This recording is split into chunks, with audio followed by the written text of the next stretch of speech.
दुनिया से जुड़े मजेदार और रहस्यमय तथ्यों को जानने के लिए आज ही सब्सक्राइब कीजिए हमारे इस हिंदी चैनल को।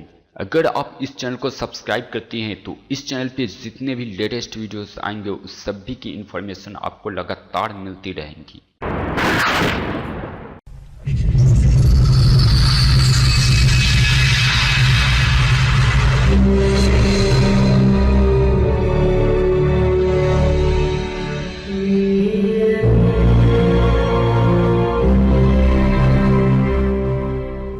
हेलो दोस्तों, आज हम बात करने वाले हैं मिस्र के पिरामिडों के चौंका देने वाले रहस्यों के बारे में। संसार के 7 आश्चर्यों में से एक मिस्र के पिरामिडों का रहस्य जानने की बेसिरे से कोशिश हो रही है। इस अभियान में मिस्र के अलावा फ्रांस, कनाडा और जापान के विशेषज्ञ एक साथ जुटे हैं, जिनका मुख्य उद्देश्य है पिरामिडों की तकनीक और इनके अंदर के चैम्बर के रहस्य जानना।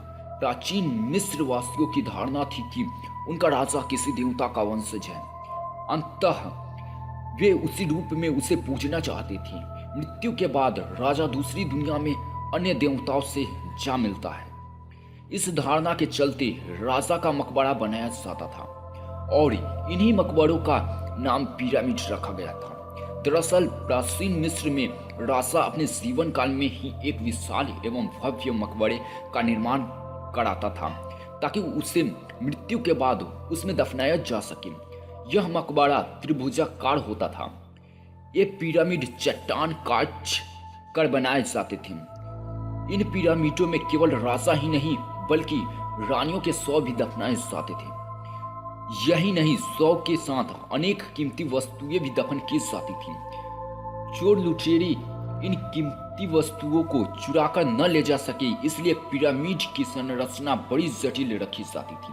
प्रायः शव को दफनाने का कक्ष पिरामिड के केंद्र में होता था। पिरामिड बनाना आसान नहीं था। मिस्र वासियों को इस कला में दक्ष होने में काफी समय लगा। विशाल योजना बनाकर नील नदी को पार कर बड़े बड़े पत्थर लाने पड़ते थे। पिरामिड बनाने में काफी समय लगा। विशाल योजना बनाकर नील नदी को पार कर बड़े बड़े पत्थर लाने पड़ते थे। पिरामिड बनाने में काफी मजदूरों की आवश्यकता होती थी। पत्थर काटने वाले कारीगर भी अपने फन में माहिर होते थे। ऐसी मान्यता है कि पिरामिड ईसा पूर्व 2690 और 2560 शताब्दियों में बनाए गए। सबसे पुराना पिरामिड सक्कारा में स्थित जोशीर का सीढ़ीदार पिरामिड है। इसे लगभग 2650 ईसा पूर्व बनाया गया था। इसकी प्रारंभिक ऊंचाई 62 मीटर थी। वैसे काहिरा में गीजा की दूसरी शताब्दी ईसा पूर्व के पिरामिड संसार के 7 आश्चर्यों में शामिल है। वर्तमान में मिस्र में अनेक पिरामिड मौजूद हैं। इनमें सबसे बड़ा पिरामिड राजा चियोप्स का है। राजा चियोप्स के पिरामिड के निर्माण में 23 लाख पत्थर के टुकड़े का इस्तेमाल हुआ था। इसे बनाने में 1 लाख मजदूरों ने लगातार काम किया था। इसे पूरा होने में करीब 30 वर्ष का समय लगा। इसके आधार के किनारे 226 मीटर है तथा इसका क्षेत्रफल 13 वर्ग एकड़ है। मिस्र के पिरामिडों का रहस्य जानने के लिए नवीनतम टेक्नोलॉजी का उपयोग किया जा रहा है। इस दौरान जानने का प्रयास किया जाएगा कि इन पिरामिडों को किस तकनीक से बनाया गया है और इनके अंदर ऐसे चैम्बर तो नहीं है जिन्हें अब तक नहीं खोला जा सका है। इसके लिए इंफ्रारेड कार्योग्राफी का इस्तेमाल किया जाएगा। यह तकनीक किसी चीज से निकलने वाली इंफ्रारेड ऊर्जा और उसके आकार वगैरह की पहचान करती है। फिर उसके जरिए छिपी हुई चीज का पता चलना आसान हो जाता है। 3D लेजर स्कैन तकनीक में से किसी चीज के अंदरूनी हिस्से के आकलन में मदद मिलेगी। इससे स्कैनिंग के बाद उसकी 3D इमेज बनाई जाएगी। कॉस्मिक डिटेक्टर तकनीक के जरिए भवनों के अंदर गए बिना भी उनके अंदर रखी चीजों का पता चल जाता है और उस चीज को नुकसान भी नहीं पहुंच जाता। विचार यह है कि पिरामिड की बनावट की अंदरूनी जानकारी जुटाकर 3D इमेज बनाई जाए।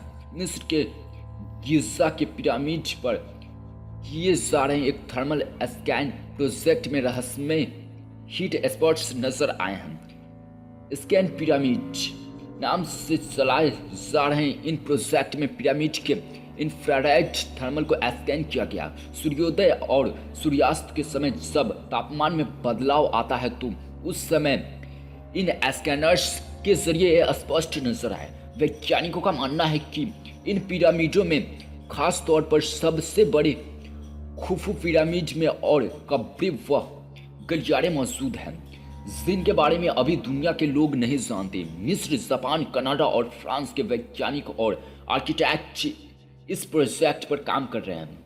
एक समय था जब यहाँ लोगों की इतनी भीड़ होती थी कि मिस्र के पिरामिडों की तस्वीर लेना भी दुभर हो जाता था। 2010 में यहाँ 1.5 करोड़ पर्यटक आए थे। वहीं 2014 में उनकी संख्या घटकर 90 लाख रह गई। आज IS के बढ़ते खौफ के चलते पर्यटक हजारों साल पुरानी इस अद्भुत कलाकृतियों को देखने की हिम्मत नहीं जुटा पा रहे हैं। आतंकी घटनाओं के चलते पर्यटक अपनी जान जोखिम में नहीं डालना चाहते। कभी लाखों पर्यटकों को भीड़ गुजार रहने वाला यह विश्वविख्यात पर्यटन स्थल आज वीरान पड़ा है और इक्के दुक्के लोग ही यहाँ नजर आते हैं। पर्यटक व्यवसाय को हुए बड़े नुकसान का खामियाजा स्थानीय लोगों को भुगतना पड़ रहा है। हालत यह है कि उन्हें फाके करने पर मजबूर होना पड़ रहा है। मिस्र में कुछ समय से पिरामिडों पर चल रहे शोध में वैज्ञानिकों को बड़ी जानकारी हाथ लगी है। वैज्ञानिकों और मिस्र सरकार के अधिकारियों का दावा है कि वैली ऑफ किंग्स में आर्कियोलॉजिस्ट निकोलस रिव्स के अनुसार तुतनखामन की मम्मी को एक बाहरी चैम्बर में रखा गया है जिसके नीचे और कमरे या गलियारे हो सकती हैं जिनमें सामान व मम्मीज भी हो सकती है। रिव्स का कहना है कि तुतनखामन की कब्र को असल में रानी नेफरतीति के लिए बनाया गया था। विशेषज्ञों के अनुसार तुतनखामन की कब्र के नीचे ही किसी अन्य कमरे में नेफरतीति की भी कब्र हो सकती है। ऐसा माना जाता है कि लगभग 3000 से 3500 साल पहले तुतनखामन की मौत हुई। उस समय उनकी उम्र 19 साल के आसपास थी। 1922 में तुतनखामन की मम्मी को खोजा गया था। ब्रिटिश पुरातत्ववेत्ता होवर्ड कार्टर ने फराव की इस मम्मी को ढूंढा था। मम्मी के तावीज पहन रखा था और पूरा चेहरा सोने से बने मास्क से ढका हुआ था। कार्टर और उनकी टीम ने फराव के चेहरे से मास्क भी उतारा था। कहा जाता है कि अब तक केवल 50 लोगों ने तुतनखामन के चेहरे को देखा है। इस मम्मी को एक ताबूत में रखा गया था और जब इस प्राचीन शासक के शरीर को इससे बाहर निकाला गया तो उसका चेहरा झुर्रीदार और काला था। हालांकि बाद में वापस मास्क लगा दिया गया था। उनकी कब्र से सोने और हाथी दांत की बनी ढेरों कीमती चीजें मिली थी।